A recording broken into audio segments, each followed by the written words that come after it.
Welcome to our channel.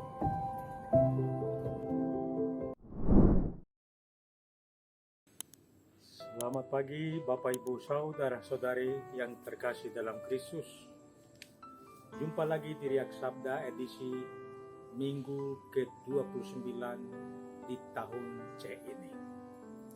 Saudara-saudari, kita hidup di zaman yang serba instan.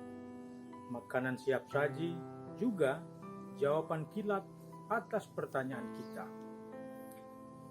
Situasi ini memang membantu kita untuk menikmati hidup, tetapi di sisi lain bisa jadi kita menjadi tidak sabar dan kurang gigih, kurang tekun dalam usaha. Dan sesungguhnya situasi ini mempengaruhi juga kehidupan rohani kita.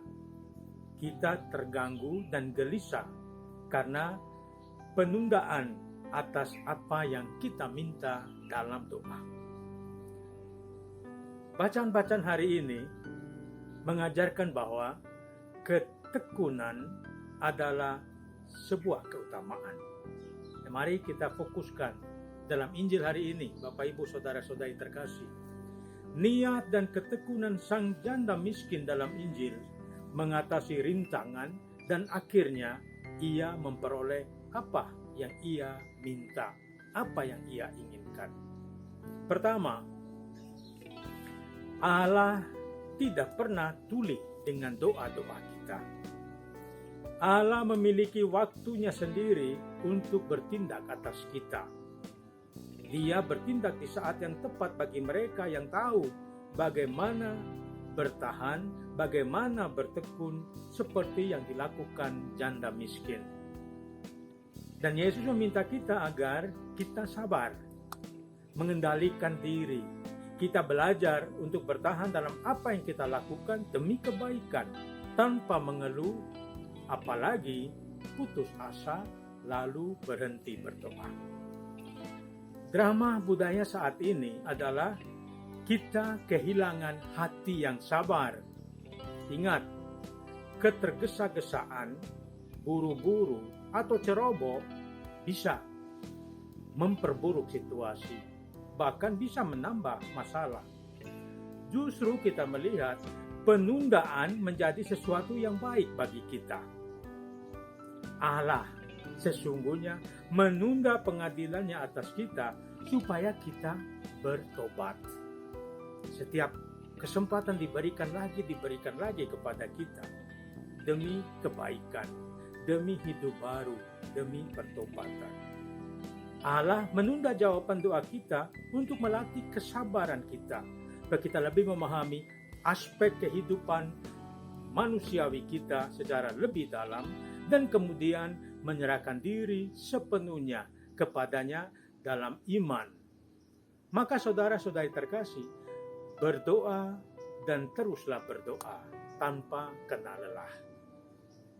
Seorang ayah yang baik kadang-kadang menolak permintaan anaknya, bukan karena sang ayah tidak mencintai anaknya, melainkan karena sang ayah tahu bahwa apa yang anaknya minta justru akan menyakiti dirinya daripada membantunya. Allah dengan kebijaksanaannya menunda jawaban atas doa-doa kita untuk menjaga kita supaya kita tetap ada dalam situasi aman dan tetap di jalur yang benar. Itulah sebabnya Yesus berkata, kita tidak perlu berkecil hati jika doa kita belum terkabulkan. Berdoalah terus. Poin kedua, Bapak Ibu Saudara-saudari terkasih, tantangan di tengah masyarakat dengan mental instan saat ini adalah bagaimana kita menjaga iman kita tetap hidup dan utuh hingga akhir. Iman kita ditantang berhadapan dengan derita, berhadapan dengan masalah-masalah yang meliliti hidup kita, kebingungan, dan kita merasa tidak ada jawaban dari Tuhan atas doa-doa kita. Yesus berkata, akankah anak manusia menemukan iman di bumi? Melalui pergolakan hidup kita, kita sadar akan cara atau sikap yang tepat dalam berdoa dengan meminta, jadilah kehendak-Mu di bumi seperti di surga. Maka berdoa berarti meminta supaya kehendak Tuhan yang terjadi, bukan kehendak kita. Sering kita hanya melihat kehendak kita tanpa memberikan kesempatan bagi Tuhan untuk mewujudkan kehendak-Nya dalam dan melalui kita. Doa justru memberikan kesempatan bagi Tuhan untuk mengkomunikasikan kehendak-Nya yang kudus demi kebaikan kita. Dan doa yang dimaksudkan dalam Injil hari ini adalah berbicara dengan Tuhan tentang keadaan kita, tentang derita, tentang sukacita, tentang harapan-harapan kita. Allah pasti menjawab doa kita pada waktunya. Dan inilah rahmat atau sikap yang kita mohonkan dalam perayaan hari ini. Terus berdoa dan berdoalah dengan sabar. Percaya Bapa kita, Dia yang Maha Baik, masih memberikan apa yang terbaik bagi kita, putra-putri kesayangannya. Selamat hari Minggu, Tuhan berkati.